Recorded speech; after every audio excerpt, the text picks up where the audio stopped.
Hi everyone, for tonight's Nightcap in review, I'm having an adult beverage, and tonight I'll be discussing Wanna Play a Game by Alina May. This is a book I downloaded off of KU, but of course I'm giving my honest opinion. These are the highlights and the content warnings.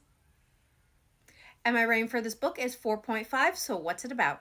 So this book is about three serial unalivers who love to hunt people. But one night, one of them gets caught by the police and ends up being arrested after being connected to one of their previous victims. So the remaining two are now out for revenge for their boyfriend and look to find the person who turned him in.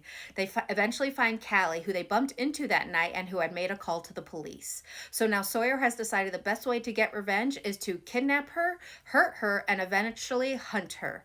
So now the game is on, and with her fire and fight, punishing her and pushing her limits make the game that much more exciting, but has also lit a fire of obsession within him and Miles. But for Callie, the night in question, while yes, she made a call to the cops, it's not for what they're accusing her of. And now she has to fight for her life while they try to do everything they can to break her. But little do they know, she's been fighting her whole life and she's not about to let them win this game of theirs, even if the things that they do to her make it harder and harder for her to want to get away. But there's one person in this equation who should not be forgotten. Ryder, who sees Callie as a wild card that is not welcomed in their relationship. So he will do whatever he can to get rid of her to protect his men and what they have together. So game on, and let's see who the true winner of this potentially deadly game is.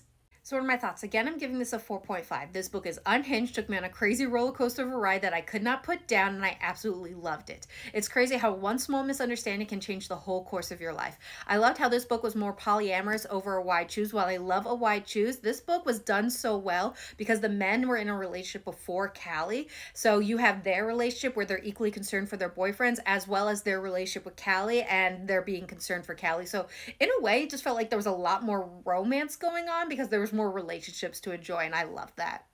Now, for Callie, our female main character, she definitely embodies everything I love about these types of books, which is the tension and the push and pull between what you know is right and what you know is wrong. So there would be these moments where there are unhinged chaos that put herself or someone else in danger. She would also have these moments of pure contentment with the men, as well as being consumed by the desire she has for these men who have essentially kidnapped her. So I definitely enjoyed that tension she had within herself as she questions everything that she knows.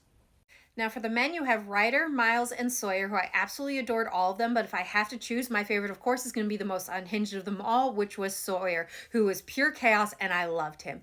Now this book was a dark, spicy read that I could not put down. I had a blast reading it, but make sure to check your triggers because these are morally black, not morally gray characters. This book is currently available, and I could not recommend it enough. So give it a try, and I hope you love it, and I hope everyone has a good night and happy readings.